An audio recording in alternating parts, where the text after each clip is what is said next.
अगर मैं आपसे कहूं कि बिहार में पिछले 30 सालों के दौरान केंद्रीय कर्मचारियों की संख्या लगभग 1.5 लाख कम हुआ है। जिस बिहार में 1995 में टोटल 2,28,572 कर्मचारी हुआ करते थे, केंद्रीय कर्मचारी हुआ करते थे, उस बिहार में आज के डेट में, और आज जब मैं कह रहा हूं तो जो आखिरी गणना इसकी हुई है 2011 में, तब मात्र 51,000 कर्मचारी केंद्रीय रहे हैं। अभी हो सकता है कि और भी कम हो गए होंगे, लेकिन दूसरे राज्यों की क्या तुलना कीजिएगा। दूसरे राज्यों में अगर आप देखिएगा तो महाराष्ट्र टॉप पे बना हुआ है, बिहार से कहीं ज़्यादा आगे है। जिस बिहार में परसेंटेज के हिसाब से देखिएगा तो जिस बिहार में 5.74% यानी कि 5.74% केंद्रीय कर्मचारी, पूरे देश के केंद्रीय कर्मचारियों का 5.74% बिहार में काम करते थे, आज की डेट में वो घट करके मात्र 1.65 हो गया है। आप ये आंकड़ा मैं परसेंटेज में इसलिए दे रहा हूं क्योंकि आपको लग रहा होगा कि सभी जगह कम हुआ होगा, तो सभी जगह कम होगा तो अनुपात रूप से तो हमारा बराबर रहना चाहिए था, लेकिन हमारा अनुपात में भी घटा है। और बहुत सारे ऐसे राज्य हैं जिनका बढ़ा भी है। आप एक और ये भी भ्रम फैला हुआ है बिहार में कि बिहार में चूंकि कोई फैक्ट्री नहीं है, उद्योग नहीं है, प्राइवेट सेक्टर नहीं है, तो सभी लोगों के पास कोई ऑप्शन नहीं है, सब लोग सरकारी नौकरी की तैयारी करते हैं, सब लोग सरकारी नौकरी में ही जाते हैं। लेकिन आंकड़े तो कुछ और कह रहे हैं। आंकड़े कह रहे हैं कि 1995 में पूरे हिंदुस्तान में सबसे ज्यादा किसी एक राज्य के पास केंद्रीय कर्मचारी हुआ करते थे, तो वो हुआ करते थे महाराष्ट्र के पास। 14.27% सारे केंद्रीय कर्मचारियों का 14.27% महाराष्ट्र में थे। टोटल संख्या में अगर आप देखिएगा तो 5,68,245। अब इसमें एक कैच है डेटा को समझने का कि ये जो कर्मचारी हैं वो बिहारी हैं या बिहार में काम करने वाले हैं। तो ये जो डेटा दिया हुआ है ये बिहारी का नहीं है, बल्कि बिहार में काम करने वाले लोगों का है। नॉर्मली यही होता है कि बिहार में काम करने वाले ज़्यादातर लोग बिहारी ही होते हैं। अब इसके दो मायने हो सकते हैं। अगर ये डेटा ये होता कि ये सब बिहारी हैं तो ये मायने इसका होता कि जब बिहारियों के बारे में ये कहा जाता है कि सबसे ज़्यादा सरकारी नौकरी यही लोग करते हैं, तो फिर ये डेटा गड़बड़ बता रहा है क्योंकि महाराष्ट्र में सबसे ज़्यादा है। लेकिन अगर ये जो आंकड़ा है ये कह रहा है कि ये लोग बिहारी नहीं है लेकिन बिहार में काम करने वाले लोग हैं, तो बिहार में काम करने वाले केंद्रीय कर्मचारियों की संख्या अगर कहीं पे 56.51% घटा है, जो कि बिहार में घटा है 56.51% पिछले 30 सालों के दौरान, तो ये 56% जो घटा है वो क्यों घट गया? क्या बिहार में केंद्रीय विद्यालयों की संख्या कम हो गई? क्या बिहार में केंद्रीय संस्थाएं जितनी भी थी वो खत्म हो गई, कम हो गई? क्योंकि अगर ये कहते हैं कि सब जगह का प्राइवेटाइजेशन हो रहा है तो परसेंटेज तो हमारा 5% रहना चाहिए था जो पहले था, लेकिन आज ये घट गया है। आप देखिए बाकी राज्यों की तुलना अगर आप कीजिएगा, उदाहरण के लिए हमारा था 5.74% और वो घट करके आज हो गया है 1.65%। लेकिन वहीं पे आप आंध्र प्रदेश का देखिएगा तो उनका 1995 में था 6.43% और आज भी उनका पड़ा हुआ है 5.6%। कम हुआ है उनका, लेकिन बहुत माइनर। और वो भी 2006 में देखिएगा तो 6.44%, वो भी 2006 से 11 के बीच में थोड़ा कम हुआ। हो सकता है क्या 11 के बाद अगर कोई और सेंसस होता है इस तरह का तो हो सकता है बराबर, क्योंकि अप डाउन होते रहता है। अब ये मैं आंकड़ा आपको दे कहां से रहा हूं? ये आंकड़ा मैं दे रहा हूं आपको 1960 के दशक से लेकर के आज तक, यानी कि 2011 तक भारत में 34 ऐसे रिपोर्ट्स आ चुके हैं जो हर 2 साल, 3 साल, 4 साल, अलग अलग सालों में आते रहते हैं, जिसका नाम है census of central employ of India. और ये एक्ट, उदाहरण से जो मैं आंकड़ा मैंने आपको दिया है, कुछ कलेक्ट किया है 1988 में आया, फिर 89 में भी आया, फिर 90 में भी आया, फिर 91 में भी आया। कोई फिक्स नहीं होता है। 4 साल लगातार आया, फिर 92, 93, 94 नहीं आया, 95 में आया, फिर 2001 में आया, फिर 2004 में आया, फिर 6 में आया, फिर 11 में आया, और 11 के बाद एक भी नहीं आया। 11 के बाद सेंट्रल गवर्नमेंट ने इस तरह का सेंसस करने से साफ साफ इनकार कर दिया। क्यों इनकार किया ये तो वही बताएंगे। लेकिन बहुत सारी राज्य की सरकारें हैं जो कि सेंसस कर रही है इस तरह का, राज्य सरकार अपने स्तर पे कर रही है। उदाहरण के लिए हरियाणा में आखिरी 2016 तक हुआ है, झारखंड में हुआ है, दिल्ली में हुआ है। लेकिन बिहार का जब आप ढूंढिएगा तो बिहार का आपको एक भी ऐसा कोई रिपोर्ट नहीं दिखेगा जिसमें कि बिहार के अंदर काम करने वाले बिहारियों या फिर बिहार में सरकारी नौकरी करने वाले लोगों की कहीं कोई संख्या, कहीं कोई गणना है ही नहीं। जबकि अन्य राज्यों की गणना है, कहीं भी कम ही है। 2016 में तक है, कहीं का 18 तक है, कहीं का 12 तक है, लेकिन रेगुलरली हो रहा है गणना। बिहार में सिर्फ 2023 में गणना हुआ है और उसमें भी जो 2023 में जातीय गणना हुआ है उसमें बिहार सरकार ने ये नहीं बताया कि कितने, किस कैटेगरी के, किस ग्रुप के कितने हैं एम्प्लॉई हैं, किस ग्रेड के हैं। जबकि आप हरियाणा या किसी अन्य राज्य का देखिएगा तो सब कुछ वो बताते हैं कि बी ग्रेड में इतना है, सी में इतना है, डी में इतना है, या फिर शिक्षा विभाग में इतना है, अलग अलग विभाग, सब कुछ पूरा डिटेल होता है। और बिहार सरकार ने यहाँ तक नहीं बताया कि ये सारे सरकारी नौकरी करने वाले लोग जो 20 लाख उन्होंने डेटा दिया है, एग्जैक्ट है उनका 20,49,370, इसमें से कितने परमानेंट हैं, कितने टेम्पररी हैं, कितना शिक्षा विभाग में है, कितना किस विभाग में है, ये सब कुछ भी नहीं बताया सरकार ने। तो वो एक बहुत बड़ा सवाल उठता है कि आखिर क्यों नहीं ऐसा सरकार बताती है, आंकड़ों को छुपाने की प्रवृत्ति क्यों है सरकार के अंदर। आप और अन्य राज्यों का भी देख सकते हैं, किसी भी साल से कंपेयर कर सकते हैं। इसमें अगर आप देखिएगा जैसे तमिलनाडु है, गुजरात का, आप गुजरात का एग्जाम्पल ले लीजिए। गुजरात में खूब हल्ला मचाया जाता है कि सारे बिहारी गुजरात जाकर के जो है वो नौकरी करते हैं। गुजरात से ही आप तुलना कर लीजिए। गुजरात में 1995 में बिहार में 2,28,000 था और गुजरात में 1,48,000 था।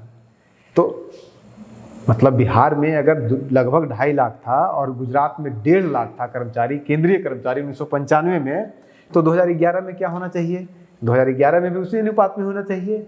लेकिन यहाँ पे उल्टा हो गया। 2011 में जिस बिहार में 1995 में 2,28,000 केंद्रीय कर्मचारी थे, उसी बिहार में 51,000 हो गया घट करके। और गुजरात में 1,48,000 था और वो घट करके हो गया 72,000। यानी कि 95 में गुजरात की तुलना में बिहार में काम करने वाले केंद्रीय कर्मचारियों की संख्या 1 लाख लगभग ज़्यादा थी, 75,000 से 80,000 के आसपास ज़्यादा थी। लेकिन आज क्या हुआ है, आज के डेट में उल्टा 22,000 कर्मचारी, 21,000 कर्मचारी गुजरात में ही ज़्यादा हो गए हैं। राज्य सबसे बड़ा हमारा, जनसंख्या की दृष्टि से राज्य हमारा बड़ा, गुजरात छोटा, लेकिन केंद्रीय कर्मचारी वहाँ पे काम कर रहे हैं। ये एक बहुत बड़ा विकट संकट है जिसको कि लोग समझ नहीं रहे हैं। समझ क्या पता लोगों के पास ये आंकड़ा ही नहीं होगा।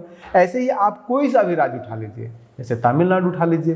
तमिलनाडु अगर आप उठाइएगा तो तमिलनाडु में भी वही हालत है। तमिलनाडु में आज, यूपी में देख लीजिए भाई, बिहार में, बिहार की जनसंख्या की तुलना में उत्तर प्रदेश में कितनी जनसंख्या है, दुगनी से कम है। बिहार की जनसंख्या लगभग 2011 की जनगणना के अनुसार 10 करोड़ है, यूपी की लगभग 18 करोड़ है, तो दुगना भी नहीं होना चाहिए। लेकिन बिहार का 1.65 करोड़ है, 65% है कर्मचारियों की संख्या, और यूपी का क्या है 9.31, यानी कि कहाँ 1.5 है 1.65 बिहार का, और कहाँ 9.31 बिहार उसका यूपी का है। उसी तरह से आप तमिलनाडु का देख लीजिए। तमिलनाडु का आज भी 4.25% वहाँ पे केंद्रीय कर्मचारी काम कर रहे हैं और बिहार में 1.65% है।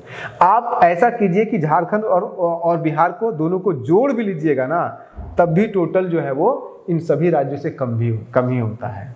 तो ये आपको समझने की ज़रूरत है और आप समझते रहिए। हम चाहे जितना प्रयास करें, प्रयास करते रहेंगे, और आप बने रहिए न्यूज़ हंटर के साथ। नमस्कार।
आखिर ये यादव और भटियारा जाति के बीच में ऐसा क्या संबंध है, खास करके बिहार की राजनीति के कॉन्टेक्स्ट में, कि जब भी कोई बिहार के नेता भटियारा शब्द का इस्तेमाल करते हैं किसी के लिए भी गाली देने के लिए, तो वो यादव ही होते हैं। इसके पहले नीतीश कुमार को आरजेडी नेता विजय मंडल भटियारा बोल चुके हैं 2 साल पहले।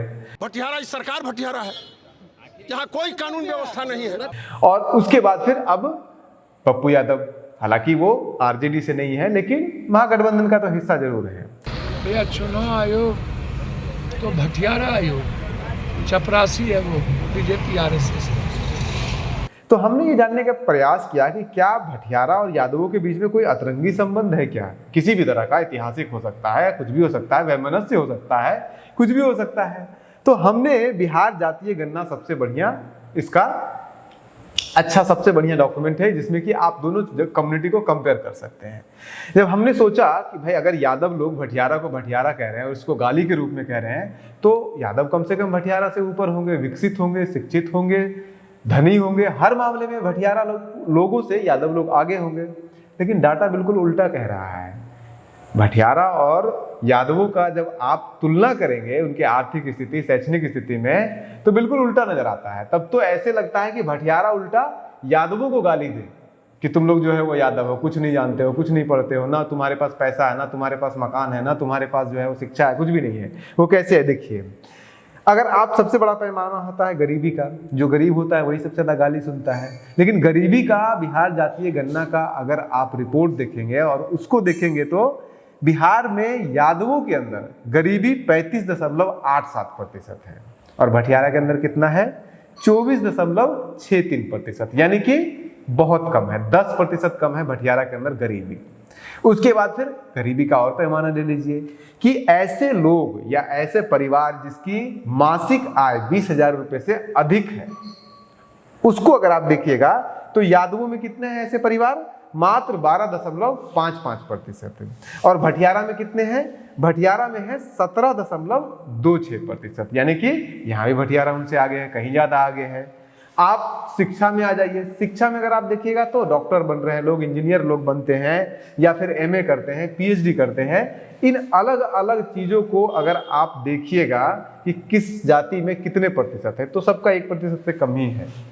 तो उसको हमने 10,000 में कन्वर्ट किया कि प्रति हर 10,000 यादव जाति के लोगों में से कितने डॉक्टर हैं, या फिर प्रतिशत में कीजिएगा तो 0.03% है यादवों में और 0.06% डॉक्टर है भटियारा में। यानी कि डॉक्टर पैदा करने के मामले में यादवों की तुलना में जो भटियारा है वो दुगना ज्यादा अच्छा है, ज्यादा बेहतर है।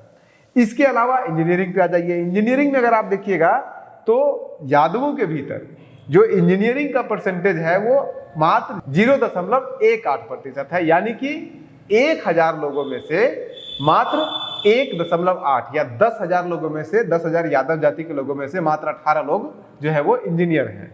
भटियारा में कितना है, 10,000 लोगों में से 25 लोग इंजीनियर हैं, 10,000 लोगों में से 3 लोग डॉक्टर हैं, यादव में 6 लोग डॉक्टर हैं, भटियारा में 10,000 लोगों में से, 10,000 यादव जाति के लोगों में से 18 लोग इंजीनियर हैं और 10,000 भटियारा जाति के लोगों में से 25 लोग इंजीनियर हैं। इसी से आप समझिए कि किसी भी पैमाने में नहीं जा रहे हैं जो कि यादव उनसे आगे निकले।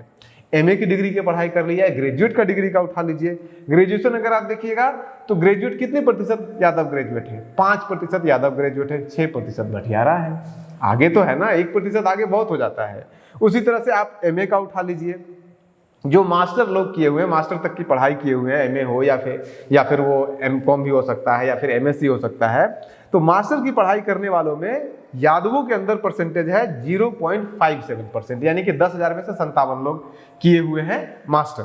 और भटियारा में कितना है, 72, 10,000 में से 72 लोग। यहाँ है 57, वहां है 72, फिर भी यादव गाली दे रहा है भटियारा को। ग्रेजुएट में आपने बता दिया। पीएचडी भी उठा लीजिए, पीएचडी से ज्यादा तो कोई पढ़ाई नहीं होता है। पीएचडी भी अगर आप उठाइएगा तो यादवों के अंदर जो परसेंटेज है वो है 0.054% है और भटियारा का है 0.05% है। अब आ जाइए, रहने का भी और भी होता है, समृद्धि का, घर मकान होता है, तो मकान का हिसाब ही देख लीजिए। पूरे बिहार में जो यादव है 41.41% यादव ऐसे घर हैं जिनके पास 2 से अधिक कमरों का मकान है पक्का वाला। भटियारा में कितना है? 41.71% है। थोड़ा सा ही ज्यादा, लेकिन है तो ज्यादा ना, उनका थोड़ा सा ज्यादा है। इनका यादवों के अंदर 41.41% है, 2 से ज्यादा कमरे वाला मकान वाला लोग, और भटियारा में 41.71% है। एक कमरे वाला मकान अगर आप देखिएगा परसेंटेज के हिसाब से तो वो है 21.1% है भटियारा यादवों में, और 25.33% है भटियारा में। इसमें भी आगे हो गए ये लोग। अब ऐसे देख लीजिए झोपड़ी, झोपड़ी तो निशानी होती है गरीबी की, तो झोपड़ी में किसका सबसे ज्यादा झोपड़ी है? यादवों के अंदर 10.98%, यानी कि 11% लोग ऐसे हैं यादव कम्युनिटी के अंदर, यादव जाति के अंदर, जिनके पास झोपड़ी है रहने के लिए। झोपड़ी से ज्यादा कुछ नहीं, कच्ची झोपड़ी जिसको कहते हैं। और भटियारा में कितना है? भटियारा में 5.40%, यानी कि बिल्कुल आधा। वहां 11%, यहाँ 5.5% झोपड़ी में रहने वाले लोग हैं।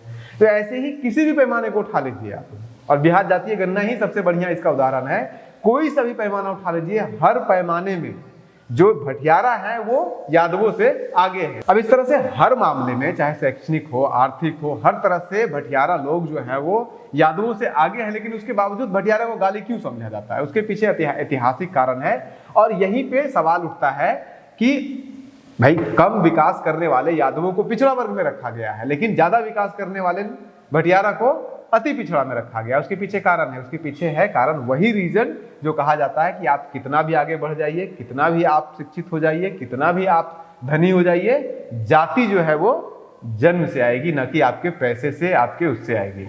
भटियारा कितना भी डेवलप हो जाए, यादव उनको भटियारा कह के गाली ही देंगे, या कोई भी जाति के लोग, कोई भी व्यक्ति उनको गाली ही देंगे। इसीलिए जाति का जो ये कहा जाता है बार बार कि जाति का संबंध उनके आर्थिकी से, उनके संपन्नता से, उनकी शिक्षा से सिर्फ उससे सीमित नहीं होता है। और ये इसके लिए सबसे क्लासिकल एग्जाम्पल आपका है भटियारा, इसको स्टडी करने के लिए। आप बने रहिए न्यूज़ सेंटर के साथ। नमस्कार।